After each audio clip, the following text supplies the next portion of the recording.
Men ham bolaligimda o'g'rilik qilganman bir martasini aytib beraman.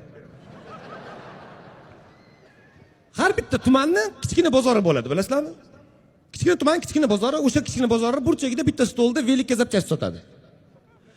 Shunaqa joyda turibman. Turibman, ota-o'g'il ishlashadi, hech kim menga qaramayapti. Menga veligimga o'q kerak. Turibman, ular qaramayapti. Biznesdagi birinchi xato.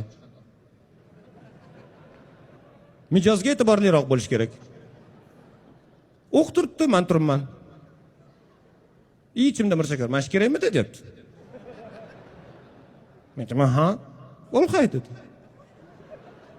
Oldim. Ketdik dedi. Ketdim. Tamam. Hech kim to'xtatgani ham yo'q. Eng yomoni, uyga kelib qarasam, ana o'q meni veligimga to'g'ri kelmaydi. Siz hech o'g'irlagan narsangizni almashtirib olganmisiz? Bu juda ham qiyin. Qaytib keldim. Aytam, aka. Meni veligim mamlaqa, mana nima narsa?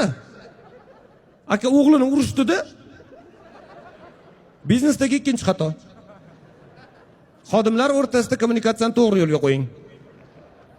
Menga boshqa o'q berdi. Anu o'q birinchisidan arzonroq ekan.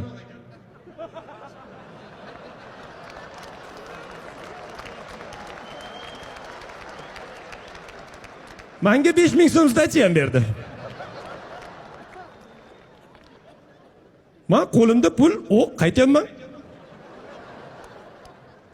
Oldimdan akam chiqdi.